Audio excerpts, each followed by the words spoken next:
হাতে আর মাত্র দুদিন, এরপরই শুরু হতে যাচ্ছে বহু কাঙ্ক্ষিত শারদ উৎসব। উৎসবের দিনে গরিব দুস্থদের মুখে হাসি ফোটাতে নানা স্তরে চলছে বস্ত্রদানের মতো সামাজিক কর্মসূচি। সেই কর্মসূচি এই বছরও জারি রাখল বাঙালি মহিলা সমাজ।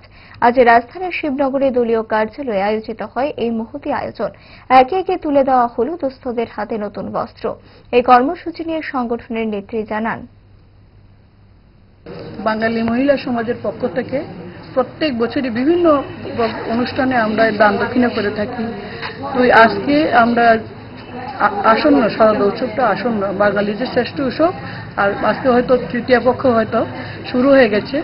তো এটা বাঙালির এই শারদ ঋতুটাই মানে উৎসবের ঋতু। তো আমরা দেখি যে আমরা সবাই এই পুজোতে নতুন কাপড় পরে বাড়ানোর একটা চল, পুরানো বাঙালির সংস্কৃতি এটা। কিন্তু আমরা দেখতে পাই অনেক আছে অভাবী মানুষ যারা দুমুঠো অন্ন জোগাড় করতে কষ্ট হয়, কিন্তু তারা তাদের সন্তান বা তার মা বোনদের কাপড় জোগাড় করা অনেক কষ্টসাধ্য হয়ে পড়ে।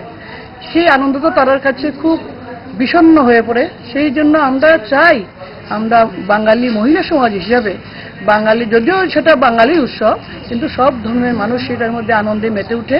এখানে কোনো ধর্মাবলম্বীর কোনো ব্যাপার নয়, সবাই সব ধর্মে আমরা অংশগ্রহণ করি। ত্রিপুরা রাজ্যে বিভিন্ন জনজাতি সব অংশের মানুষই আমরা এই রাজ্যে বাস করি।